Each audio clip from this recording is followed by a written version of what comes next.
Bienvenue à toutes et à tous dans Kana en aparté. C'est parti pour une nouvelle émission du podcast audio lancé par l'un des éditeurs historiques du manga en France, les éditions Kana. On se retrouve ici chaque semaine pour parler de manga dans deux types d'émissions, soit pour une demi-heure d'analyse et de discussion, ou soit pour une version longue des entretiens, soit donc une dizaine de minutes d'aparté. C'est en alternance, un coup l'un et un coup l'autre. Pensez surtout à activer les notifications et à mettre une petite note, un commentaire ou à partager l'émission autour de vous. Aujourd'hui, nous allons parler d'une œuvre de création d'un des plus populaires mangas conçus en France parmi les sorties récentes.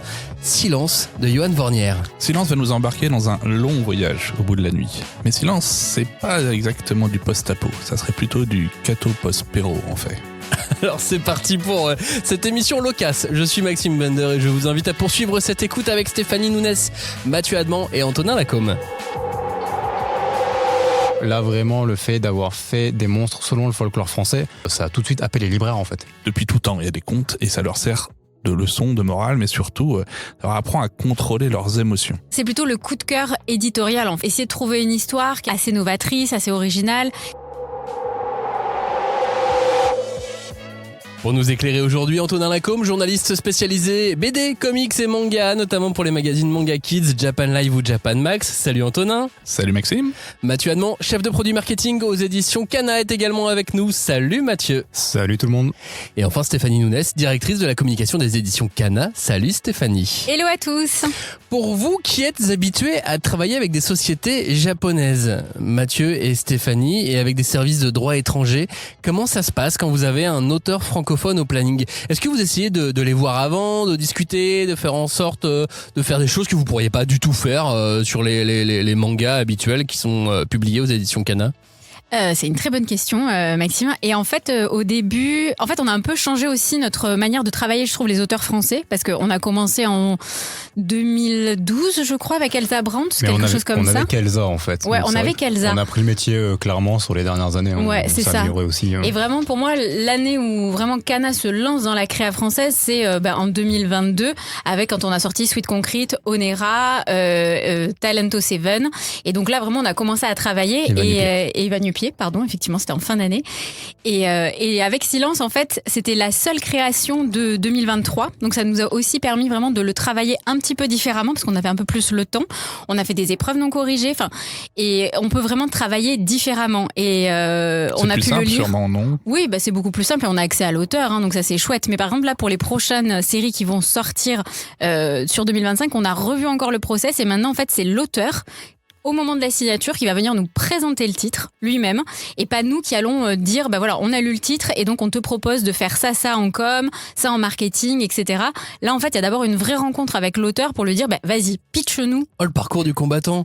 Il a réussi à convaincre toute l'équipe édito, les patrons de Kana, et ensuite il doit venir vous voir pour vous convaincre vous. Ensuite, il va devoir convaincre les représentants qui vont vendre. Ensuite, il va devoir... Ouais, mais qui de mieux que l'auteur pour vraiment faire passer son émotion. Je dis pas que les éditeurs nous faisaient pas passer l'émotion, mais en vrai il y a peut-être des détails que eux ils auraient vus dans la communication, dans la promotion, que nous on n'aurait pas fait.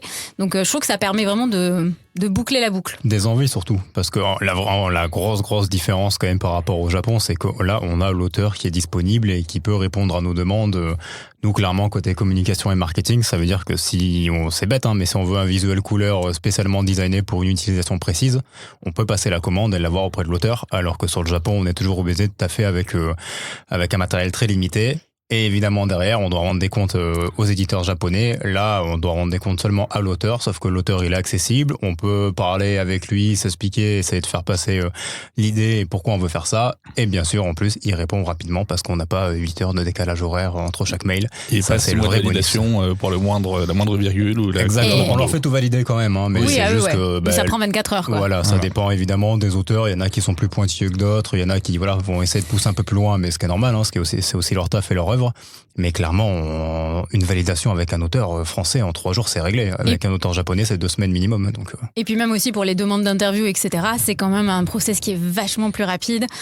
Tout est plus rapide, tout est plus simple. Et je pense qu'en plus, on peut encore optimiser tout ce qu'on peut faire avec eux. Parce qu'on est aussi dans des carcans très japonais où il faut tout faire valider. On a souvent des noms, des refus. Je pense même qu'on pourrait encore aller plus loin dans la promotion. Votre méthodologie de travail, c'est les achats de licences. silence. Donc, vous êtes obligé de changer de méthodologie et vous êtes, malgré tout, que vous le vouliez ou non, formaté par cette méthodologie de travail qui vient en partie du Japon. Exactement. Et c'est pour ça que ce que je disais au début et qui était un peu rapide, c'est les bouchons parisiens qui m'ont mis en mode speed. Mais tu vois, c'est le fait qu'on apprend aussi à travailler avec eux, en fait. Et du coup, forcément, ceux qu'on a eus en 2022, s'ils venaient là maintenant, on les travaillerait différemment parce que on prend en expérience aussi, tu vois, les attentes du marché, nous, comment mieux travailler les outils, qu'est-ce qui correspond aussi aux libraires. Et puis même, les libraires ont aussi changé de mentalité par rapport au manga français aussi. Ils sont beaucoup plus demandeurs et tant mieux parce que pour le coup... Ils peuvent rencontrer le public déjà. Et même, ils peuvent les avoir. Voilà. C'est sûr que déjà, 95% des libraires en France n'auront jamais un auteur japonais parce que soit ils sont pas assez grands, soit ils sont pas dans une grande ville. Donc forcément, quand vous faites venir un auteur du Japon, c'est pas pour l'envoyer à Melun, quoi. Tout le respect que j'ai pour Melun, bien sûr. Mais parlons de Silence maintenant. Silence de Johan Vornier. Le monde de Silence, c'est un monde fantastique. Et qui plus est, il est aujourd'hui plongé dans une nuit incessante. Non, le soleil ne se lève plus du tout. Et pour couronner le tout, des créatures hostiles se sont mises à errer au hasard des bruits de la nourriture et de la chasse. La résilience humaine a donc conduit les survivants dans des cités souterraines, loin du danger, loin des prédateurs. Mais pour que tout se passe bien, il y a une condition, il ne faut jamais faire le moindre bruit. Une exigence encore plus forte quand il s'agit à ce moment-là de partir à la surface pour récupérer quelques denrées alimentaires. Donc plus qu'une vie, le jeune homme et les siens mènent une survie de tous les instants dans ce monde. Et tout change au début du manga, puisque on n'en dit pas plus. Enfin, si, on va en dire plus dans l'émission, mais si vous vous arrêtez là, c'est l'appel à l'aventure qui commence. C'est ce que propose Johan Vornier avec ce manga. C'est une quête, c'est des affrontements spectaculaires, une aventure hors du commun, mais aussi un voyage. Un voyage jusqu'au bout de la nuit. Effectivement, Silence, c'est vraiment d'abord une ambiance, c'est un univers qui est très particulier. C'est une longue nuit ou un long cauchemar, ça dépend comment on le voit. Et puis c'est comme dans l'espace, on vous entend pas crier dans l'espace. Et dans le monde de Silence, il vaut mieux pas trop parler parce que sinon vous êtes en danger de mort, parce que les monstres qui rôdent vous repèrent au bruit en fait.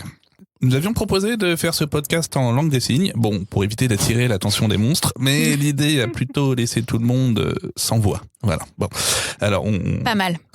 C'était voilà. On a une bonne acoustique, on a tout fermé quand même pour être bien isolé. Voilà. Et on fait la grande aventure de Silence, ça commence comme une grande histoire parce que justement le personnage principal commence par raconter une histoire. Voilà. Et c'est vraiment cette ambiance-là un peu, on se raconte des histoires au coin du feu pour se faire peur et autres. Et Silence, ça commence un peu comme ça. C'est vraiment une petite communauté humaine qui est blottie au fond d'un trou, au fond d'une cave.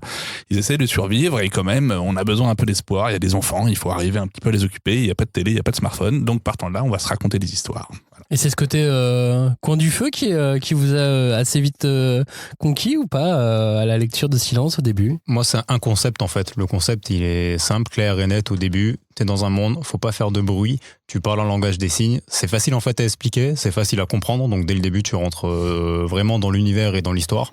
Et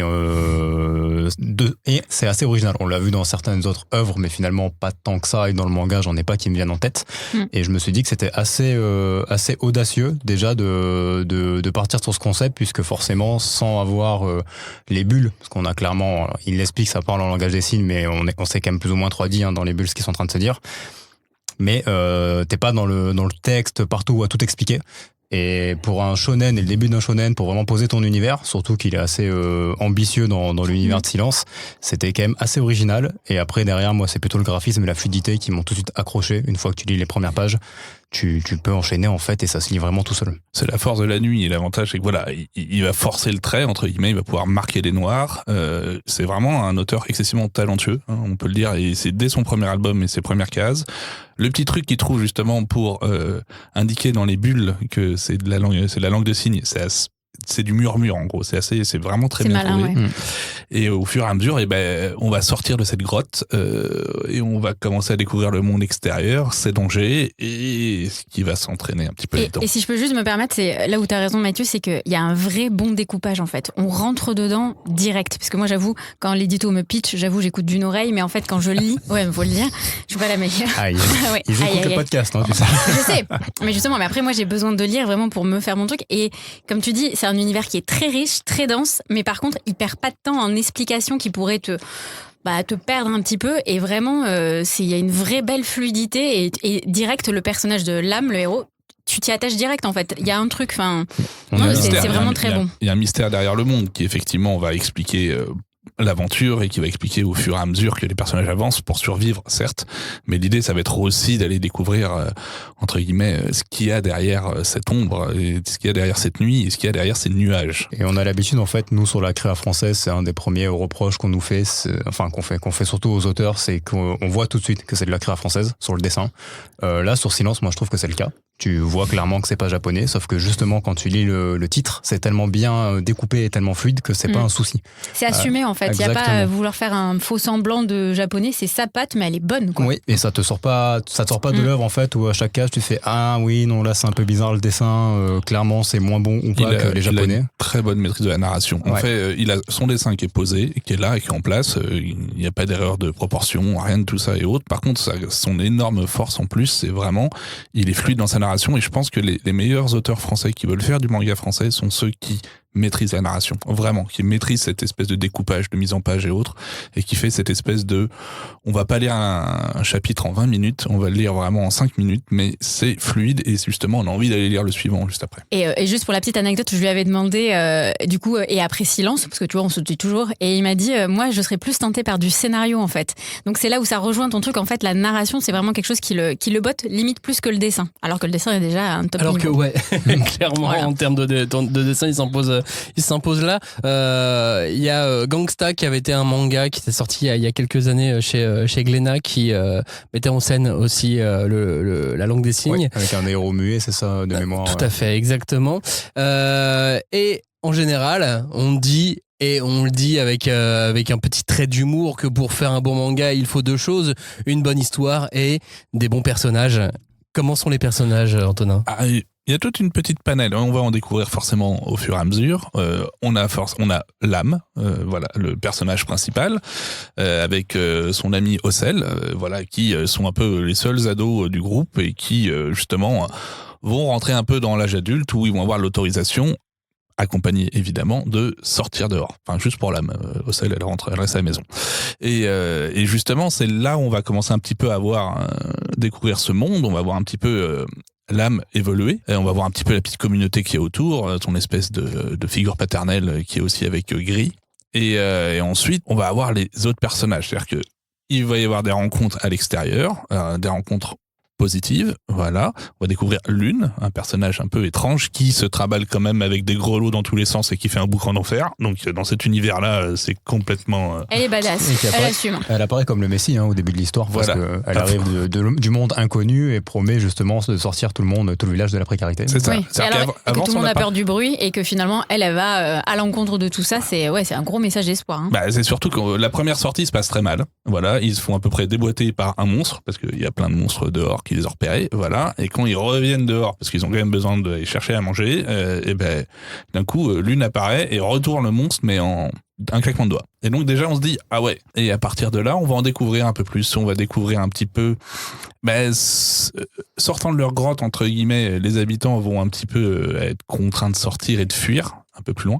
Et à partir de là, on va commencer à découvrir qu'est-ce que c'est que ce monde qui n'a pas toujours été une nuit, voilà, qui effectivement il y a eu un avant, ouais. Un avant, voilà. Donc qu'est-ce qui a provoqué l'avant, voilà, et qu'il y a quelques communautés, au moins une à Hauteville, qui a priori arrive à survivre au milieu en grand nombre, voilà, et qui arrive et avec une étrange magie. Avant de discuter de tout ça avec l'auteur de Silence, Johan Vornier, alors il va pas nous donner toutes les réponses, bien évidemment. On va revenir sur un autre point, c'est celui des contes. Alors non pas des contes, la comptabilité, des histoires, les contes, ceux qu'on adore, parce que il y en a énormément dans ce manga. Ou est-ce que c'est diffus ? Alors en fait, Johan utilise il voulait des monstres, ok, mais il s'est dit, ok, je vais aller chercher des monstres un petit peu qui ont un sens et qui ont un sens pour nous. À savoir qu'il allait dans le folklore français piocher des monstres, que ça soit le dahu, la petite souris, voilà, et en leur donnant un côté un peu pimpé quand il fallait, mais en même temps, ça allait parler à l'inconscient collectif. Et accessoirement, Silence, on peut le comprendre comme un conte. Voilà, c'est une émancipation, voilà, l'histoire de l'âme qui va essayer, entre guillemets, qui va vivre son parcours initiatique. Et un conte, ça sert à quelque chose pour les enfants, en fait. Depuis tout temps, il y a des contes et ça leur sert de leçon, de morale, mais surtout, ça leur apprend à contrôler leurs émotions. Voilà, et à mettre certaines limites. Et justement, on va voir que l'âme va découvrir cette magie en lui, qui est au départ complètement incontrôlable, et qui va devoir, au fur et à mesure, apprendre à contrôler. Donc on est un peu dans un grand conte, et donc est parsemé de ces espèces, de ces monstres, un peu du folklore français, qui sont riches, qui ont un sens, et qui sont pas là par hasard et autres, et qui ne sont pas des faire-valoir non plus. Et tellement pas des faire-valoir qu'en fait, je pense que Johan, la première chose qu'il nous a demandé, alors qu'on était, je pense, à 6 mois de la sortie, c'est on fait un jeu de cartes. Mais c'est-à-dire un jeu de cartes. Ben, en fait, il avait fait tout son bestiaire, vraiment. Il a vraiment imaginé de A à Z. C'est un grand fan de cartes Pokémon. D'ailleurs, en salon, c'est rigolo. À chaque fois, il y a des gens qui viennent lui offrir des cartes Pokémon. Donc, c'est assez rigolo. Et donc, en fait, il a vraiment tout créé, ce bestiaire, pour rendre un peu hommage aux contes français. Parce qu'en fait, il se disait, on va souvent piocher dans d'autres contes de pays européens ou autres. Alors que nous, chez nous, c'est très riche. Et à la fin de chaque tome, je trouve ça hyper intéressant. Il y a le bestiaire de qu'est-ce que ça raconte. Parce que la petite souris verte, je suis OK, je connais. Mais après, il y en a plein d'autres. C'était quoi, là, le truc qui était dans la Loire? Enfin, il y a des bestioles. T'as le sanglier, du coup, de feu dans le tome 1. La tête de feu. Dans le tome 3. T'as les esprits chantants. T'as l'esprit chantant qui compte les jours de la semaine. Et c'est dans le tome 2, je crois qu'il y a des trucs. T'as le sanglier à tête de feu. T'as le cheval blanc de Vaudricourt. Ça serait celui-là. Ouais. Et il est un peu flippant, lui. C'est clairement la deuxième très bonne idée qu'a eu Johan, en fait. Donc la première, on parlait du concept simple, donc de silence, on ne parle pas, etc., etc. Là, vraiment, le fait d'avoir fait des monstres selon le folklore français, quand on y pense, en fait, c'est un clin d'œil, hein, parce que clairement, ça aurait pu être des monstres lambda, l'histoire aurait pas été totalement différente. Mais nous, ça a tout de suite happé les libraires, en fait. Les libraires en France, c'est vraiment ça. Quand on a fait les présentations commerciales, qui les ont happés et qui se sont dit, ah, tiens, c'est sympa, l'idée est cool. Alors que pour le coup, même Johan lui-même, en fait, pensait pas que ça allait autant intriguer la communauté. Et je pense que ça a grandement joué, en fait, dans l'accompagnement qu'a bénéficié le titre par rapport à tous les libraires de France. Et donc, forcément, au lancement très réussi de Silence. Donc là, bravo Johan pour avoir eu l'idée. Je pense que même lui s'y attendait pas pour le coup, mais voilà, là c'est clairement le petit plus en fait de Silence par rapport au reste. Ouais, complètement. Et Non, mais je vous propose maintenant d'en discuter avec lui, en fait. Hein. On parle de Johan. Appelons-le. Allez, appelons-le. Puisqu'on parle de son œuvre, parlons avec lui de son travail.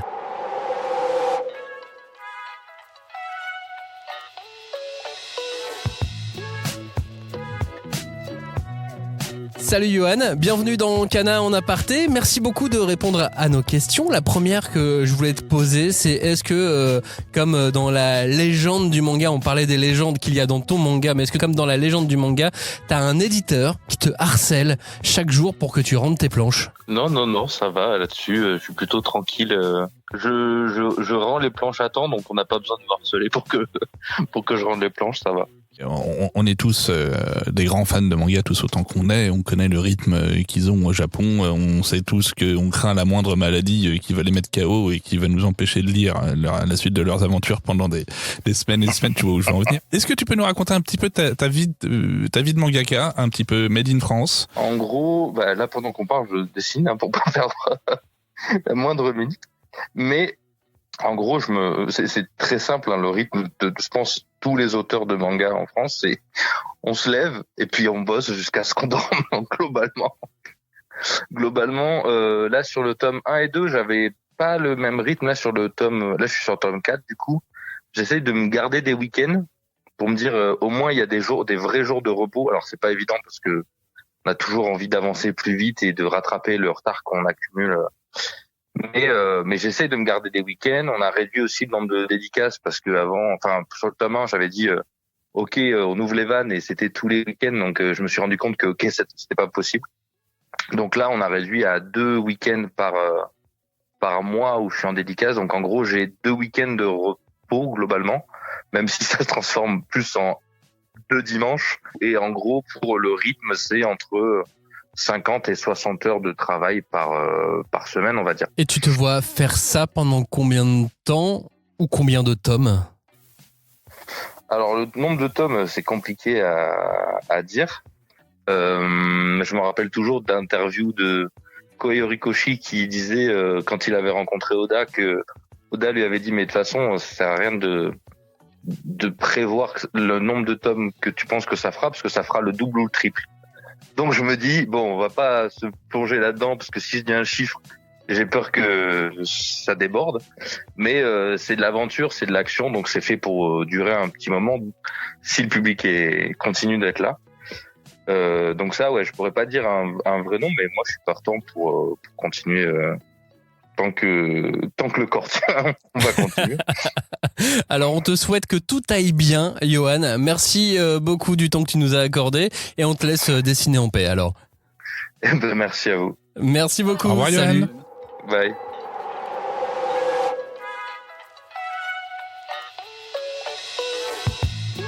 Cana en aparté, ça continue.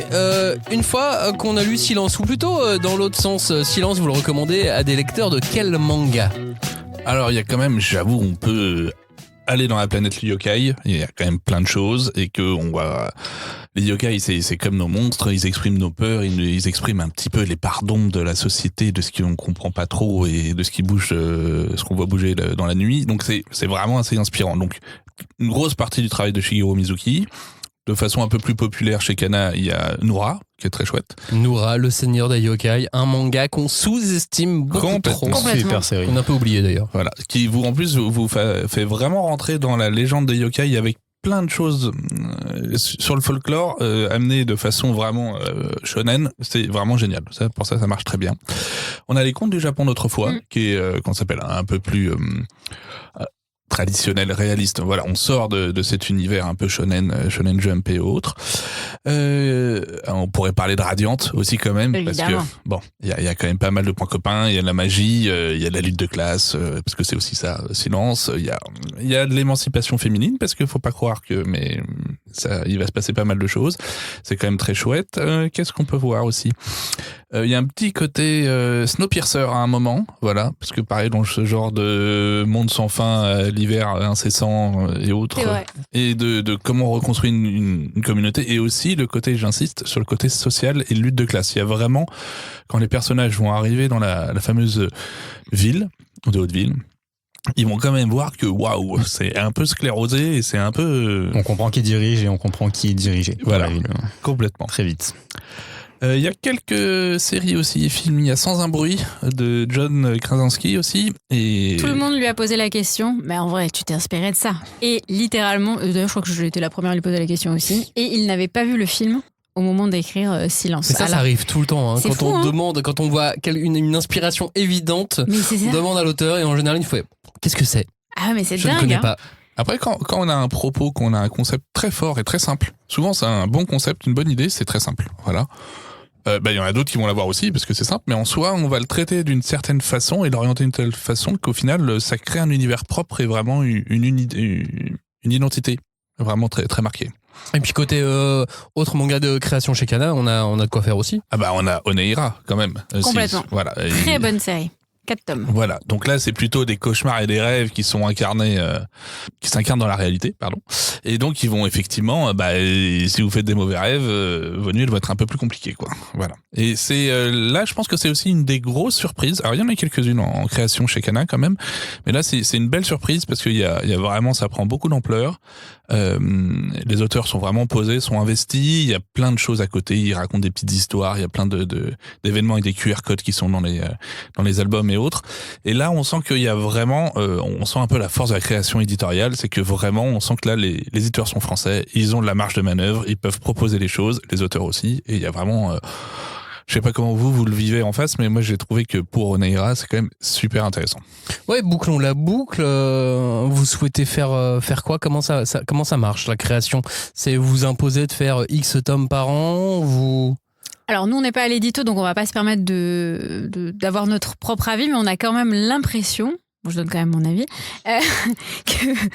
que c'est plutôt le coup de cœur éditorial en fait. C'est pour essayer de trouver une histoire qui a pas forcément été, assez novatrice, assez originale, qui se tienne, tu vois, on cherche tous l'histoire un peu parfaite qui va capter, mais là par exemple sur 2025, à Angoulême, on a rencontré les deux auteurs pour une série qui va sortir en 2025, qui est assez originale sur le script, parce qu'on est dans un univers assez viking, 2 tomes, seinen.